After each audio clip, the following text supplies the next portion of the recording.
Here on the Ingram Angle, we bring you stories that no one else is covering because it's important for you to know exactly what's going on in our country. Now, earlier this week, we told you about the hundreds of Congolese migrants who entered our country via the southern border being dumped into San Antonio. My next guest, investigative journalist Urs Gehriger, went there to get the real story for himself, and he's here with exclusive recordings and information for us. Urs, you asked one of the migrants how they got here, and this is what she said. Let's watch. Venu ici sur Équateur, non, Équateur, et après, comment vous faites? Équateur pour le moment, on est ici aux États-Unis. Comment on va demander l'Équateur, pourquoi? Nous sommes ici aux États-Unis. They seem very reluctant to give you information. Tell us about it. Yes, I approached them in a pretty chaotic scene on the sidewalk, and then I asked them where they're from and how they came here, and they said Ecuador. And it took a while that they, were a little bit warmed up. And when they realized that I was asking about money and about who brought them here, they were backpacking. So they were not answering at all.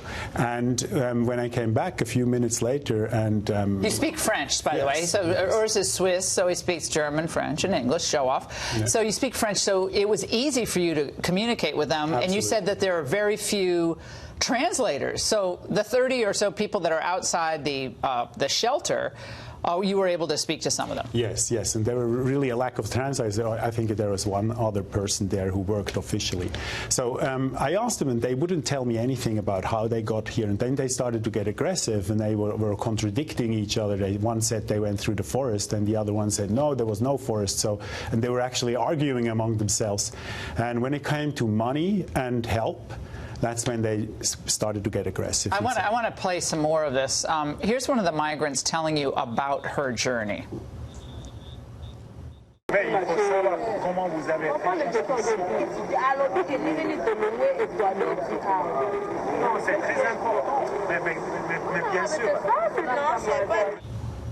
No, they don't want to tell you. Why the secrecy about how they got here? And people are concerned, you probably know, because there's been another outbreak, fairly serious, of Ebola in the Congo. Now, there's a long 21-day incubation period, so the sense is they couldn't be bringing it here.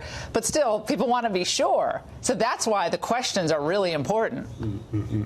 Yes, and that might be one side. But the other thing is, I had the impression that somebody told them not to speak about it. And when they said, well, you're here now in the States, why do you ask about our past? And then came a very aggressive kind of claim, give me help. Now we're here, you have to help us, give us money. Who's funding these migrants? I mean, who's I couldn't get deeper than this, but what I found out is through an aid worker there, he said they actually do have money, quite a few of them, because he spotted them under a tree right in front of the shelter, counting a roll of money with $100 bills, and he spotted them, and they just put it back in the pocket. He didn't take it away of them, of course, but they're still hanging there and waiting for, public help. Where did they expect to be going? Did they have friends or family here? They want to go, the ones, there's about 3 dozen left now of that 250 group, and they all want to go to Portland, Maine.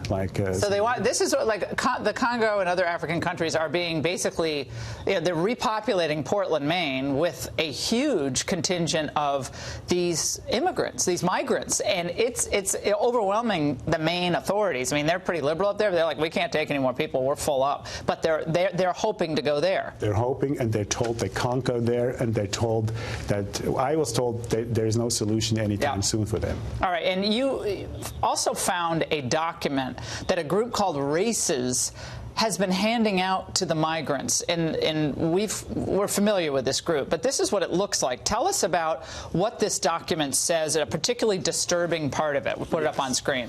Yeah. So they're handing that out. It's in French. Yeah. They're handing that out to the migrants, and they're telling them their rights. And when it comes to ICE, it says ICE is government. They are not your friends. And as a Swiss, I think, you know, what's this kind of information? And you flip the page and it comes again with ICE and says ICE is kind of police. They are not friendly. Don't ever tell them anything confidential. So this is outrageous. So this is an NGO, non-governmental organization, assisting aid workers, telling the migrants who are going to get money from the U.S. taxpayers not to cooperate with the government. Urs, thank you for going down there all the way from Switzerland. We really appreciate your help tonight understanding this story.